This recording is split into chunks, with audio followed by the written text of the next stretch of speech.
सोमवार की अष्टमी के दिन 5 वृक्ष की पत्ती को, कितने वृक्ष? बस 5 वृक्ष की पत्ती और एक श्वेत पुष्प, सफेद कलर का पुष्प अशोक सुंदरी वाली जगह पर लगाकर देवादिदेव महादेव जो चढ़ा देता है, बस निर्मलेश्वर महादेव का नाम लेकर जब चढ़ाया तो कार्य सफलता की ओर अग्रणी हुई। वो निर्मलेश्वर महादेव।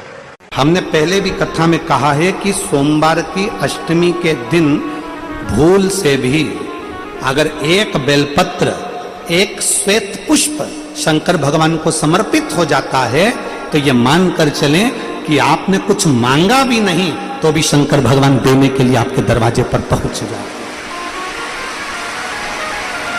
भूलवश सोमवार की अष्टमी के दिन अगर भूलवश भी अगर हमारे हाथ से एक बेलपत्र, एक पुष्प शिव को समर्पित हो जाए तो समझ लो कि कहीं शंकर की उदारता, कहीं शिव की कृपा।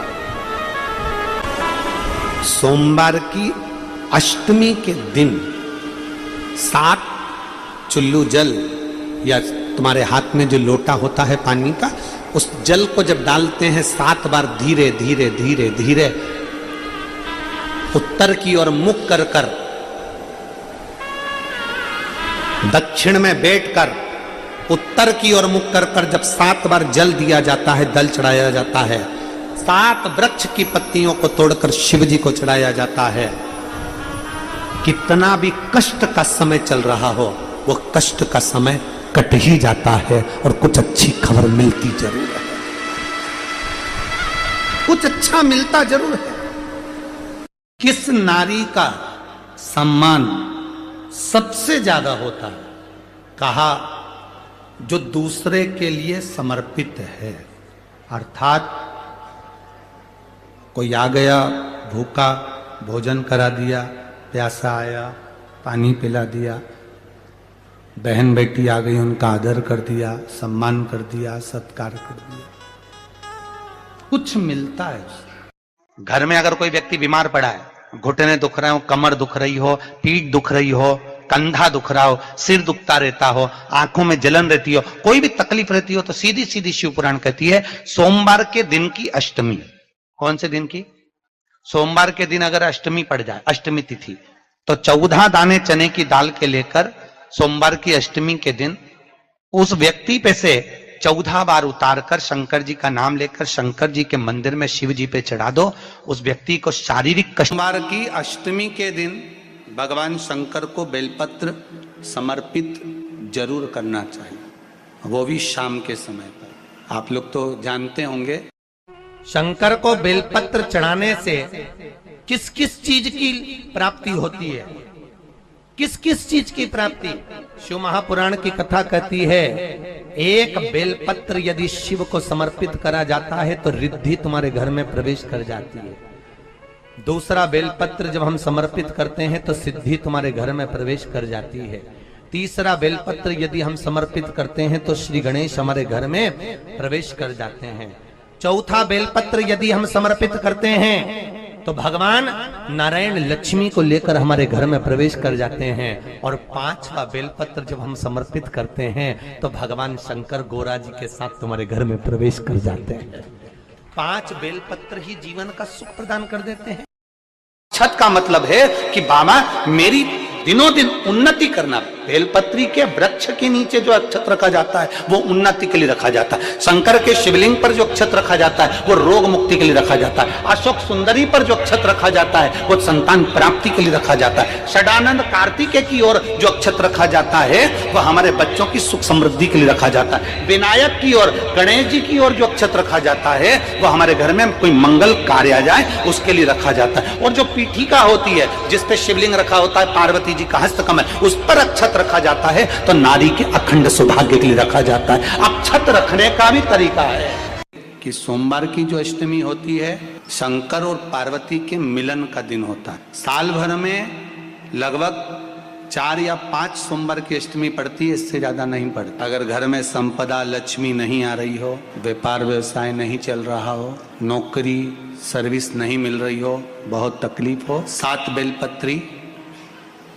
केसर को घिसकर चंदन बनाकर बेलपत्री पर बीच वाली पत्ती पर ओम लिखना है। दोनों पत्तियों पर भी एक आद्यशक्ति जगदम्बा के नाम की केसर की बिंदी लगाना है, दूसरे में श्री गणेश रिद्धि सिद्धि के नाम की बिंदी लगाना है। शिव जी पर समर्पित करते जाना, शंकर को चढ़ाते जा। सोमवार की अष्टमी के दिन भगवान शंकर को बेलपत्र समर्पित जरूर करना चाहिए, वो भी शाम के समय पर। शिव और पार्वती के मिलन का दिन होता है सोमवार की अष्टमी। इसमें मां जगत जननी जगदम्बा अपनी 64 योगिनियों को लेकर शंकर भगवान के सामने नृत्य करती हैं जब सोमवार की अष्टमी पर। जैसे शिवरात्रि का महत्व होता है उसी तरह सोमवार की अष्टमी का महत्व होता है। जब 64 योगिनियां माता शंकर भगवान के सामने नृत्य करती हैं तब भगवान शिव उठकर खड़े होकर उन 64 योगिनियों को अपने हस्त कमल पर धारण करते हैं, और हस्त कमल पर धारण करते हैं तब उन 64 योगिनियों को लक्ष्मियां प्रदान करती हैं। लक्ष्मियों को, लक्ष्मी माता को वो 64 योगिनियां दी जाती हैं। लक्ष्मी मैया उन 64 योगिनियों को भगवान विष्णु के पास लेकर जाती हैं। भगवान नारायण उन 64 योगिनियों को ब्रह्मदेव के पास लेकर जाते हैं। उन 64 योगिनियों को ब्रह्मा जी ब्रह्माणी को प्रदान करते हैं। ब्रह्माणी उस 64 योगिनियों को ले जाकर माँ जगतजननी आद्य शक्ति को देती है। आद्य शक्ति उन 64 योगिनियों को ले जाकर शिव को समर्पित करती है। शंकर भगवान की कथा कहती है सोमवार की अष्टमी पड़ने वाले दिन अगर बेलपत्र पर केसर का भाग लगाकर ओम लिखकर केसर का ही तिलक लगाकर माँ आद्य शक्ति गणेश जी रिद्धि सिद्धि के नाम से 7 बेलपत्र शिव को समर्पित कर कर लाल वस्त्र में उसको बांधकर, जिसका व्यापार व्यवसाय या नौकरी सर्विस नहीं हो, बहुत कष्ट चल रहा हो, बहुत जिंदगी में दुख चल रहा हो, उसको 2-1 महीना रख कर देखो, बाबा लाइन लगा देगा आपकी संपदा की ओर, आपका हाथ पकड़ देगा। सोमवार की अष्टमी शिव को रिझाने की होती है, भगवान शंकर को मनाने के लिए, शिव को प्राप्त करने का एक साधन।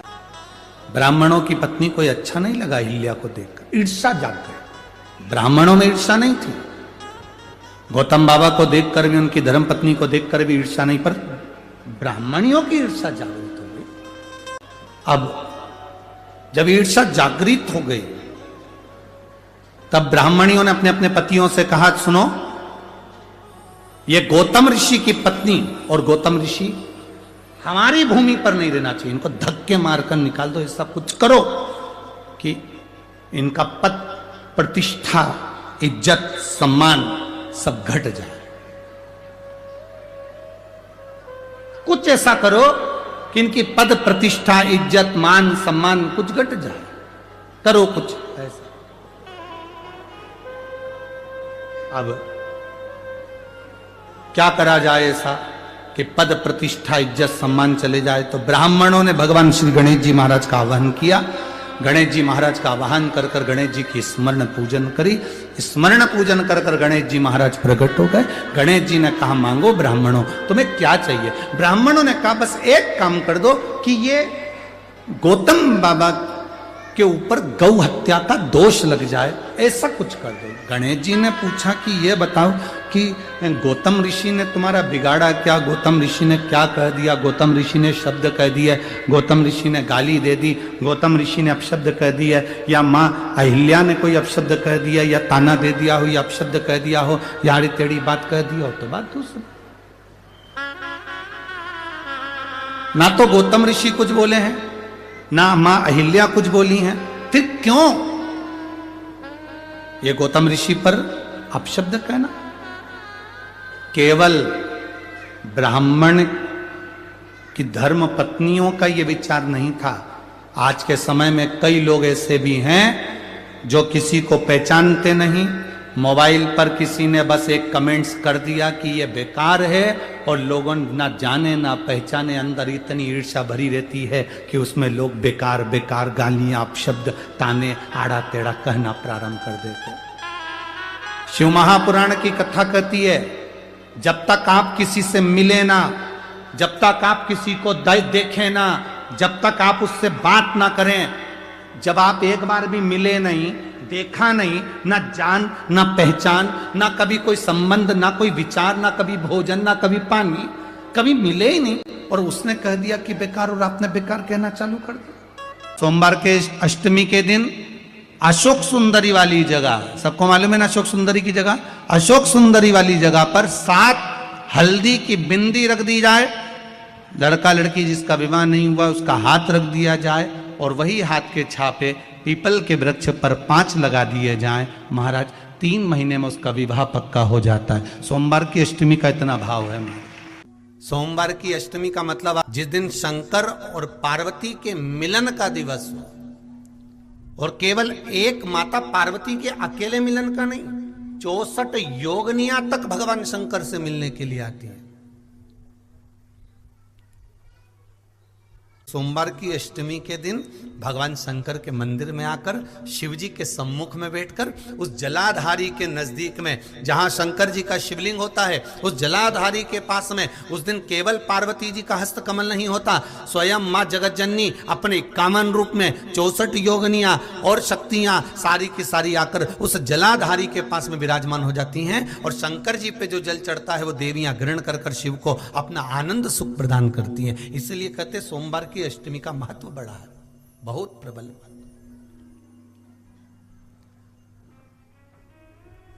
अभी तो कहेंगे 1 लोटा पानी चढ़ाने से पीछे मत हटना। सोमवार की अष्टमी के दिन शंकर के मंदिर जरूर जाना, बेलपत्र जरूर चढ़ाना, बाबा से विनय जरूर करना, निवेदन करना, बाबा को पूजन करना, घी का दीप लगाना और बाबा से विनय करना, बाबा मेरी ये मनोकामना है, मैं तो आपके चरणों में समर्पित करने के लिए आई, मेरी ये विनती को स्वीकार कर लो।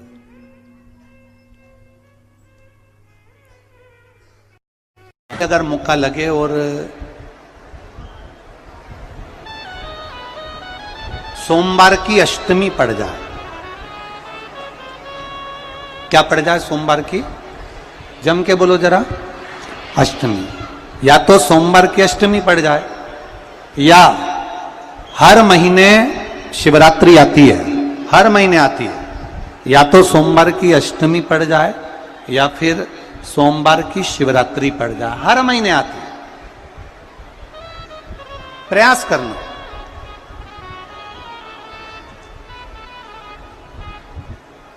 कहीं से देसी गाय का दूध मिल जाए, थोड़ा सा दूध देसी गाय का मिल जाए, थोड़ा सा दूध,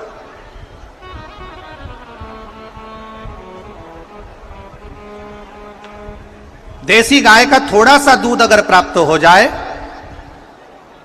बेलपत्री के पत्ते से दूध कटोरी में लेकर, मात्र बेलपत्री के पत्रे से एक एक बूंद अगर दूध, आप एक बूंद अगर ज्यादा ना मिला हो, 1 चम्मच भी अगर आपको दूध देसी गाय का मिल गया हो, और सोमवार की अष्टमी पड़ जाए या सोमवार की, जम के बोलो, शिवरात्रि पड़ जाए, उसमें केवल अगर देसी गाय का दूध मिल जाए, जर्सी गाय का नहीं हो, देसी गाय का अगर दूध मिल जाए, बेलपत्री के पत्ते से, तुम्हारे घर के अंदर अगर शिवलिंग है या मंदिर में शिवलिंग है या तुम्हारे नजदीक में कोई शिवलिंग है, उस पर बूंद बूंद, एक एक बूंद अगर शिवलिंग पर दूध समर्पित कर रहे हो, श्री शिवाय नमस्तुभ्यम, नमः शिवाय, या षडाक्षर मंत्र ओम नमः शिवाय, या 33 अक्षर का मंत्र महामृत्युंजय मंत्र, इसका स्मरण कर कर शिव जी पर देसी गाय का दूध समर्पित कर कर इस बेलपत्री को अशोक सुंदरी वाली जगह पर अगर आप समर्पित कर देते हैं, फिर आप जिस भी चीज के लिए अप्लाई करें, मेरा देवाधिदेव महादेव आपका हाथ पकड़कर खींचकर आगे बढ़ा ही दे। मेहनत करना, कर्म पूरा करना, पढ़ाई अच्छी करना, और पढ़ाई के साथ में विद्या अध्ययन करने के साथ में अच्छी मेहनत के साथ में देसी गाय का दूध भगवान शंकर को समर्पित करना, भगवान शंकर को समर्पित करना, देसी गाय का दूध धीरे धीरे धीरे धीरे समर्पित करें, भाव के साथ आप समर्पित करें, बड़े रास्ते से, आनंद से, धीरे धीरे जब आप समर्पित करेंगे, बेलपत्री वही दूध में सनी हुई बेलपत्र अशोक सुंदरी वाली जगह पर, उस समय पर डंडी का भाग शिवलिंग की ओर नहीं होना चाहिए, उस समय पर डंडी का भाग जहां से पानी बहकर जाता है अशोक सुंदरी की ओर से, वहां पर होना चाहिए। कार्य में सफलता मिल। महापुराण की कथा एक बड़ी सुंदर बात कहती है कि सोने का जो डब्बा होता है, थोड़ा ध्यान देंगे आप लोग तो आपके स्मरण में आ जाएगा। जिस डब्बी में आप सोने की अंगूठी रखते हो, जिस डब्बी में आप सोने की लौंग रखते हो, जिस डब्बी में सोने का कोई सामान रखते हो, उसमें चांदी नहीं रखी जाती। किस किसने सुन रखा है, कभी सुना होगा, आप लोगों के स्मरण में होगा कि सोने की जो डब्बी होती है उसमें चांदी नहीं रखते, मतलब चांदी के साथ सोना नहीं रखा जाता।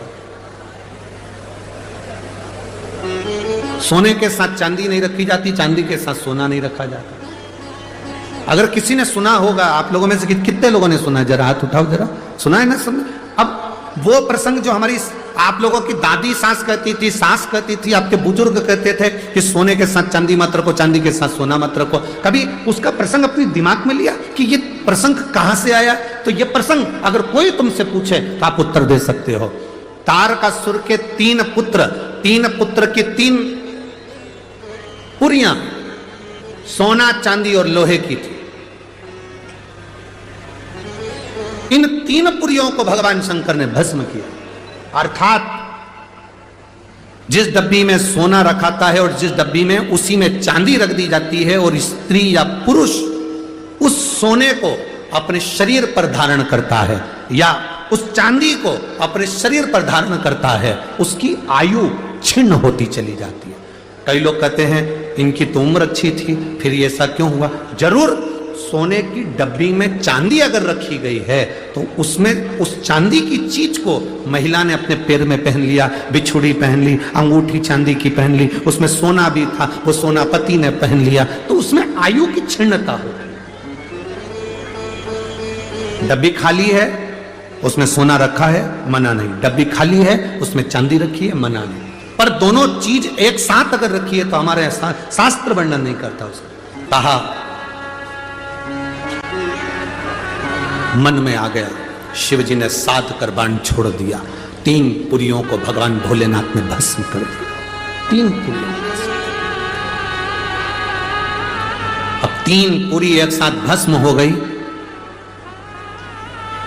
3 पुरी को भस्म करा, इसलिए भगवान शंकर का नाम जम के बोलो त्रिपुरारी हो गया। क्या नाम पड़ा? 3 पुरियां तो भस्म हो गई, पर ये 3 असुर अभी हारे नहीं है। आक्रमण करा, देवादिदेव महादेव ने भी देवताओं से कहा तुम सब पशु बन जाओ, मैं तुम्हारा पति बनता हूं। तुम सब पशु बनो, मैं पति बनता हूं। कहते हैं शिव जी का नाम पशुपतिनाथ हुआ। बड़े नंदी का रूप लेकर 33 कोटि देवताओं को छोटा पशु बनाकर भगाया। शंकर भगवान ने तीनों असुरों को एक साथ इकट्ठा करा। तारकाक्ष, विदुमाली, कमलाक्ष इकट्ठे हुए। शिव जी ने अपने बड़े नुकीले सींग से तारकाक्ष, विदुमाली को जैसी मारा, कमलाक्ष के पीछे से निकलकर फरसा उठाकर शंकर जी का सिर काट दिया। कटते से ही भगवान शंकर का सिर सीधे नेपाल में गया तो डोलेश्वर महादेव पशुपतिनाथ के नाम से विख्यात हो गया। बोल पशुपतिनाथ भगवान की। सोचा ये आज नहीं मरे तो फिर नहीं मरेंगे। शंकर भगवान तुरंत अपने असली स्वरूप में आए, त्रिशूल उठाया, तारकाक्ष, विदुमाली और कमलाक्ष को पीछे से भगवान शंकर ने मार दिया। तीनों जय जयकार हो गई। शंकर भगवान ने तारकासुर के 3 पुत्रों को मारते समय शिव जी के 2 नाम प्रकट हो गए, एक त्रिपुरारी और दूसरा पशुपति। एक त्रिपुरारी नाम हुआ, एक पशुपतिनाथ नाम हुआ।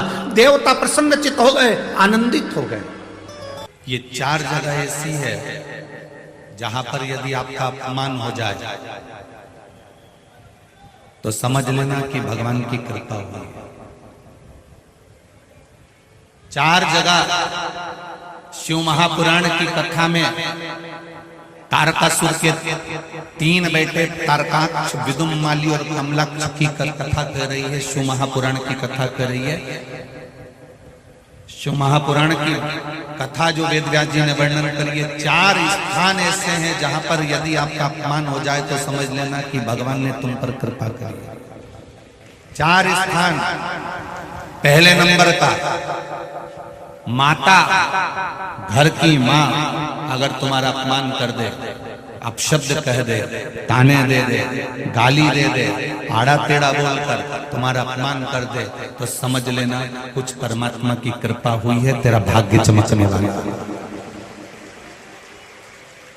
दूसरे नंबर पर पिता, घर का पिता अगर आपका मान लो किसी भी रूप में अपमान कर देते हैं या शब्द कह देते हैं या आड़ा टेढ़ा कर देते हैं तो बुरा नहीं मानना।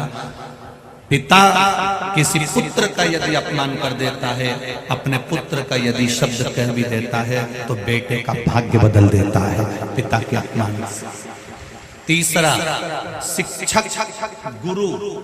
जिस गुरु की दृष्टि में कपट ना हो, छल ना हो, बेईमानी ना हो, वो गुरु अगर अपमान भी कर देता है, तुमको शब्द अपशब्द कह भी देता है, तो वो तुम्हारी किस्मत को बदल देता है।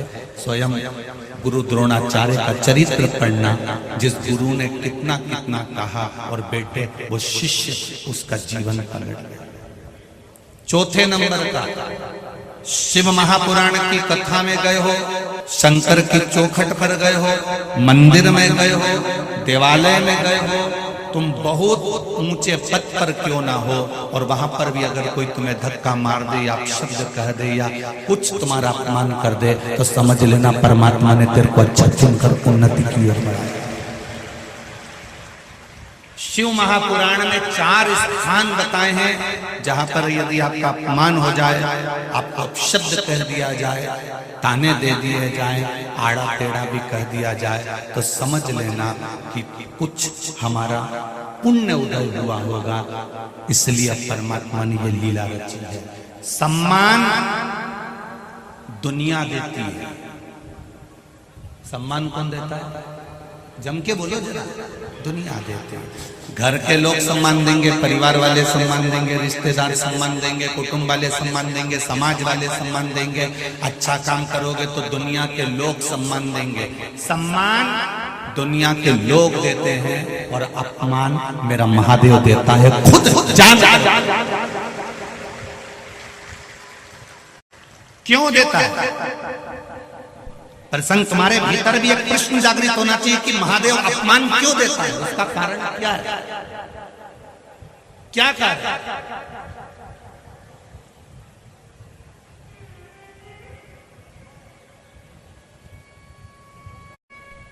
महादेव पार्वती जी से कहते हैं, पार्वती अगर मेरा अपमान नहीं हुआ होता तो मैं भी 33 कोटि देवताओं की गिनती में बैठा होता। मेरा जगह जगह अपमान हुआ, इसलिए मैं देवों का भी देव महादेव बनकर बैठा। कई लोग अपमानजनक शब्द कह देते, तेरे से कुछ नहीं हो सकता, चल निकल यहां से बाहर, निकल जा यहां से। बड़ा आया दर्शन करने बैठ गया, बड़ा आया कथा सुनने बैठ गया, बड़ा आया यहां आकर बैठ गया, निकल बाहर। ये अपमान के शब्द कभी कभी महादेव निकलवाते हैं। क्यों निकलवाते हैं? जब तेरे भीतर इस अपमान से थोड़ी सी भी ज्वाला जगेगी तो तुझे लगेगा कि अब एक बार मैं भी शिव पुराण की कथा करवाऊंगा, एक बार मैं भी शंकर के मंदिर जाऊंगा। उठा रहा है, प्रकट कर रहा है। तो हो जाए 4 स्थान पर अगर कोई अपमान भी कर दे, माँ भी अपने बेटे को अपशब्द कह दे, पिता अपने बच्चे को अपशब्द कह दे, कोई सदगुरु, तुम्हारा गुरु कोई सदगुरु भी अगर अपशब्द कह दे और तुम्हारा अपमान कर दे, और शिव महापुराण की कथा हो, चाहे मेरे भोलेनाथ मेरे बाबा का धाम हो, उसकी चौखट कोई मंदिर कोई देवालय हो, चलेगा। ये खाना लिखा है, तेरी किस्मत में दुख लिखा है, तेरी किस्मत में हमेशा धक्के खाना लिखा है, कोई कह दे तुमको तो उसकी सुन लेना। और आखिरी में केवल बेलपत्री का ये बीच वाले भाग पर गौ माता, अगर देसी गाय अगर कहीं हो, उसका अगर दूध सुबह का समय का मिल जाए, शाम का दूध नहीं, सुबह का यदि दूध मिल जाए, इस बेलपत्री के मध्य भाग में, आप लोग आस्था चैनल पर आप इस पत्ती, बीच की पत्ती के मध्य भाग में थोड़ा सा दूध लगाकर, नीचे के भाग में भी थोड़ा सा दूध लगाकर, दोनों पत्तियों में गाय का घी लगाकर भगवान शंकर के शिवलिंग पर कभी मौका मिल जाए जिंदगी में एक बार, किसी भी सोमवार की अष्टमी के दिन शिवलिंग पर अगर लगा दिया जाए, जिंदगी में दुख तुम्हारे आसपास भी नहीं भटक सकता, सुख की अनुभूति होगी।